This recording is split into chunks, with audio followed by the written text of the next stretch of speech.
Selamat datang di podcast Forkominhan, Forum Komunikasi Industri Pertahanan.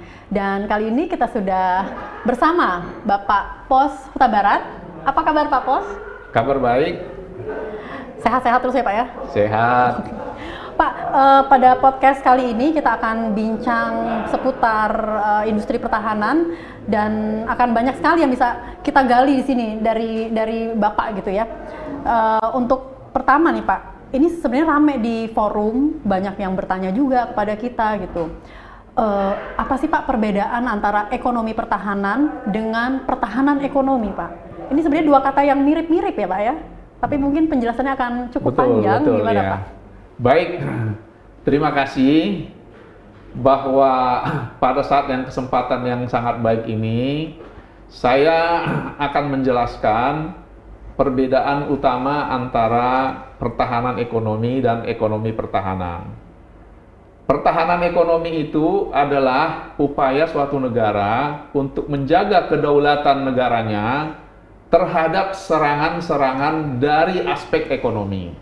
Sebagaimana kita ketahui bahwa banyak negara di dunia ini yang ingin menghancurkan negara lain melalui serangan ekonomi.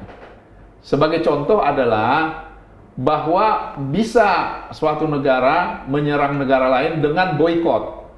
Boikot bahan pangan atau boikot energi dan bahkan serangan terhadap nilai tukar. Seandainya suatu negara diserang dengan boikot energi, kita bisa melihat bahwa negara itu akan lumpuh. Karena energi yang dibutuhkan oleh negara itu, apalagi kalau negara itu tidak memproduksi sendiri energinya, mereka akan kewalahan. Begitu juga dengan boikot bahan makanan. Kita lihat banyak negara-negara yang hancur karena kelangkaan bahan makanan di dalam negeri. Rakyat demo, rakyat protes kepada pemerintah, dan pemerintah hampir tidak bisa berbuat apa-apa karena bahan makanan menjadi langka oleh karena serangan dari negara lain. Bapak-bapak dan ibu sekalian, kalau ekonomi pertahanan adalah aspek ekonomi dari kebijakan pertahanan, terutama misalnya dengan adanya belanja pertahanan oleh suatu negara. Belanja pertahanan itu terdiri dari belanja personil, belanja operasional dari kegiatan pertahanan, dan juga belanja alat utama sistem pertahanan atau alutsista.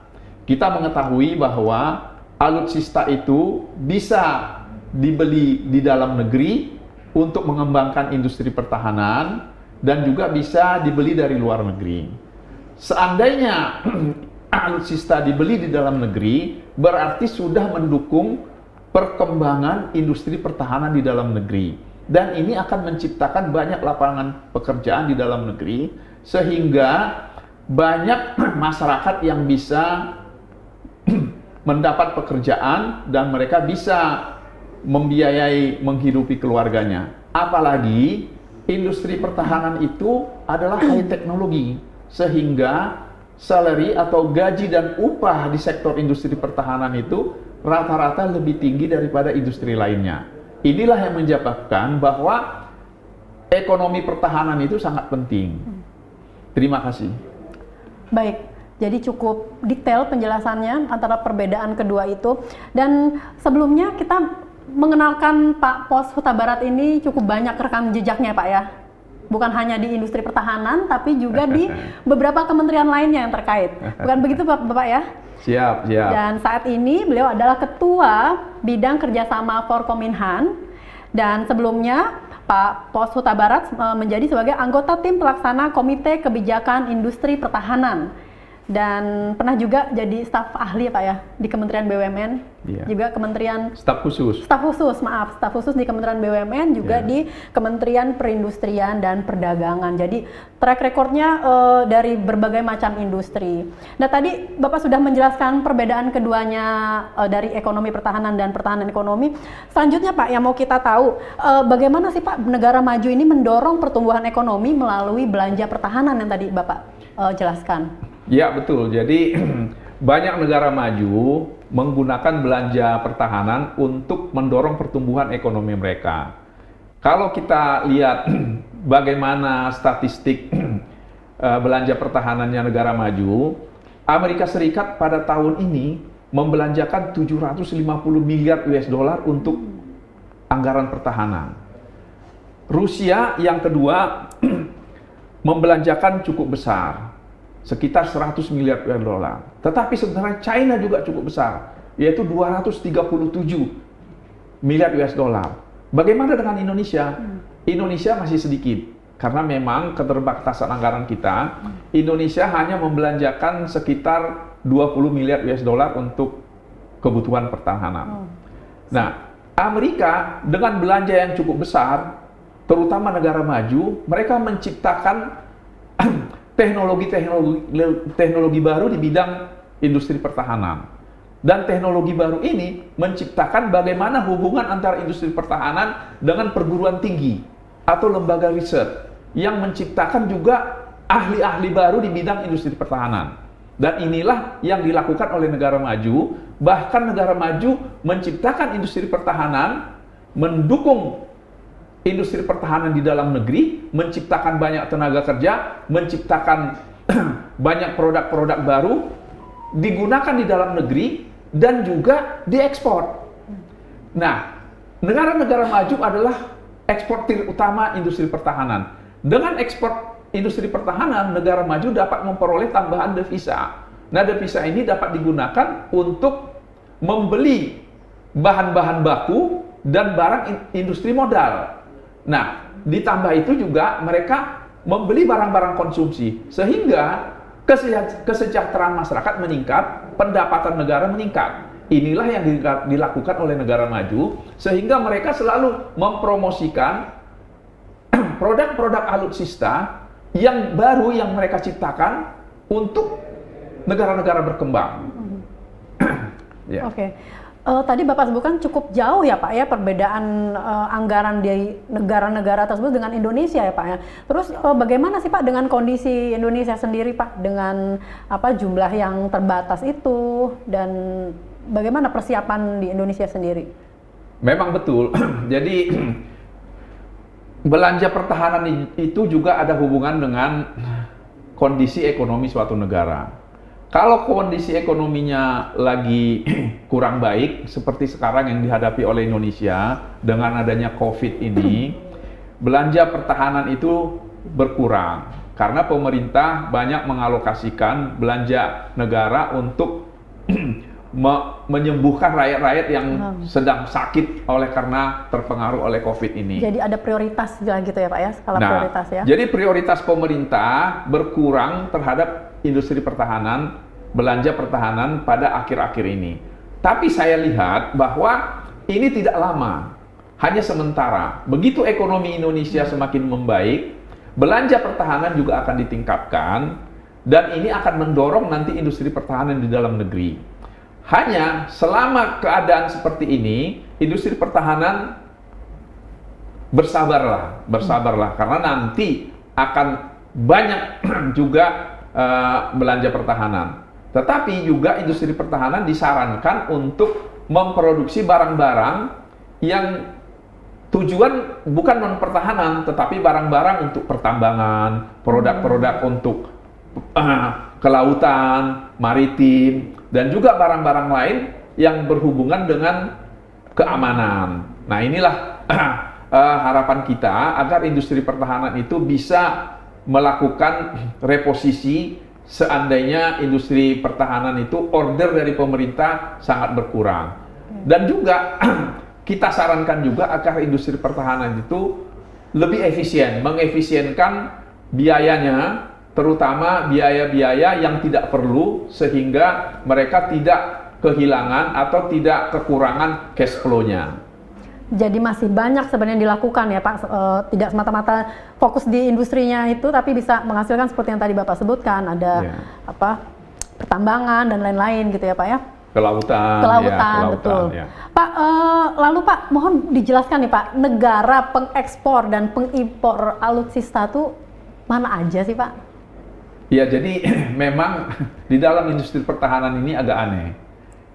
pengekspor utamanya adalah negara maju, sedangkan pengimpor utamanya adalah negara berkembang. Jadi negara maju ini menggunakan alutsista ini sebagai bahan bagi mereka untuk mendominasi negara berkembang. Sebagai contoh adalah Amerika Serikat adalah pengekspor utama alutsista. Sekitar 31% seluruh ekspor di dunia ini berasal dari Amerika Serikat. Yang kedua adalah Rusia, 19%. Dan yang ketiga adalah Prancis. Jadi ketiga negara besar ini sudah memproduksi lebih dari 50% seluruh ekspor alutsista. Sedangkan pengimpor utamanya negara berkembang adalah Arab Saudi, India, Mesir, dan Indonesia. Inilah kondisi yang kita hadapi sekarang, bahwa negara maju pengekspor alutsista, negara berkembang pengimpor utama alutsista. Jadi kondisinya begitu ya Pak ya, yang Iya. maju ekspor, yang berkembang termasuk Indonesia ya Pak ya? Betul. Masih mengimpor.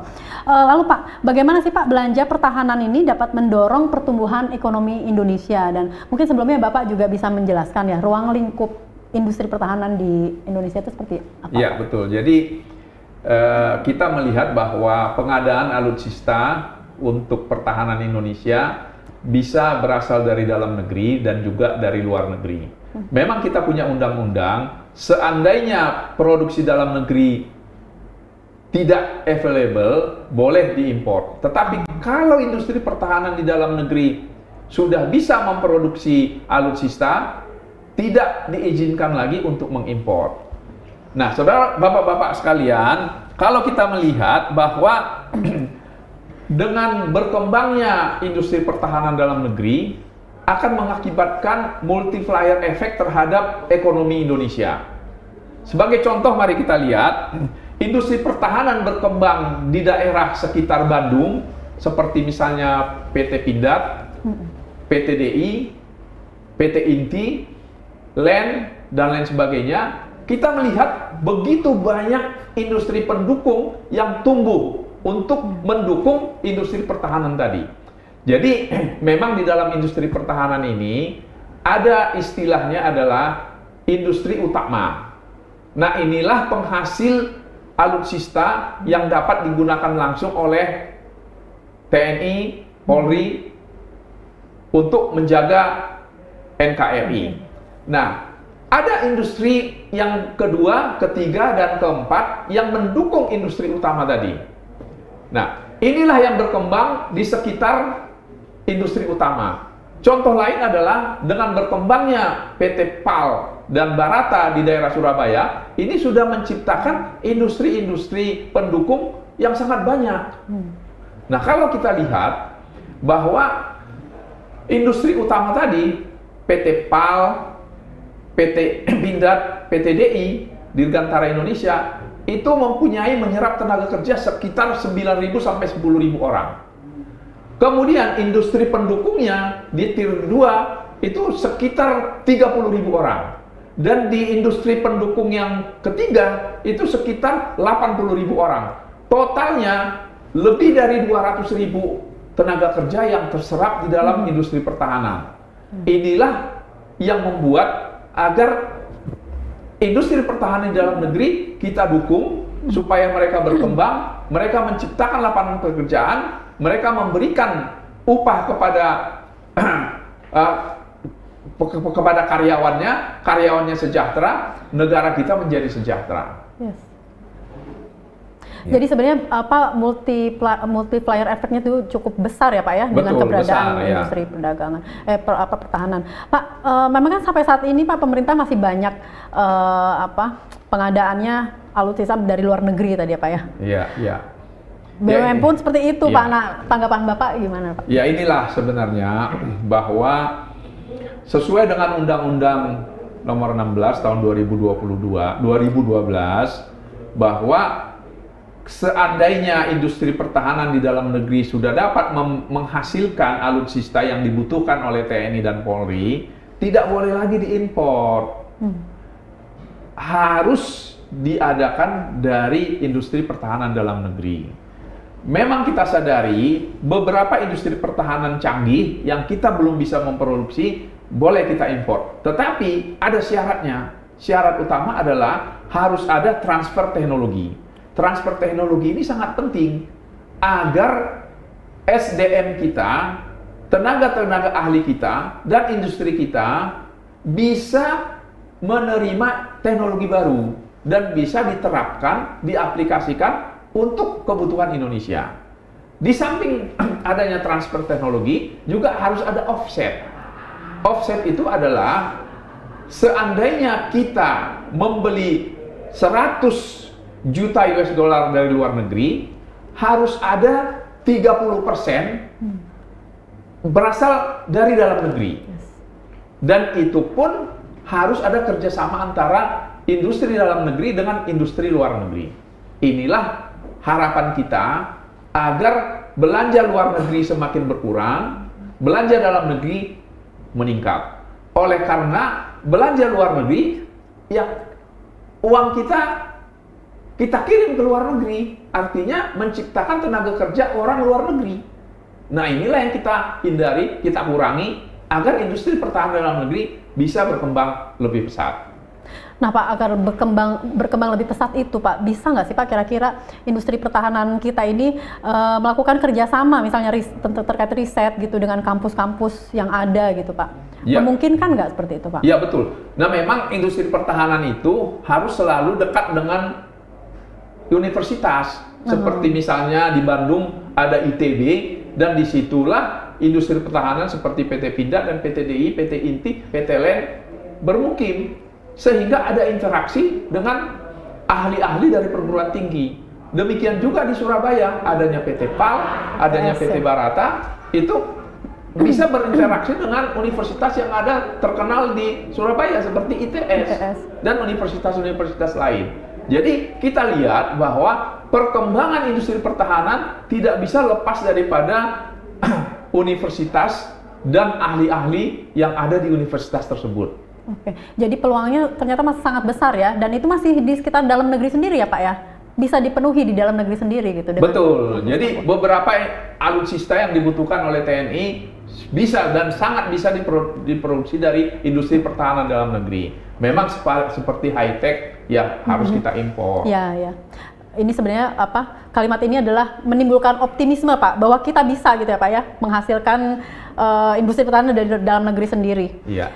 Pak, tapi bagaimana tanggapan Bapak nih tentang terbatasnya anggaran belanja tadi ya Pak ya, untuk industri pertahanan? Kan mungkin masih sangat minim dibandingkan dengan negara-negara maju, walaupun negara berkembang pun masih kurang lebih sama lah dengan Indonesia kali ya Pak ya. Nah, bagaimana tanggapan Bapak? Ya memang belanja pertahanan di Indonesia masih kecil, kurang dari 1% dari GDP kita. Sedangkan di negara maju sudah sampai 5% dan bahkan ada yang sampai 8-9%. Nah, dengan kecilnya anggaran pertahanan itu, industri pertahanan tidak boleh kecewa. Harapan kita adalah industri pertahanan dalam negeri dapat memproduksi alutsista yang semakin lama semakin canggih supaya impor dari luar negeri berkurang. Jadi harapan itu harus ada dan kita harus bisa.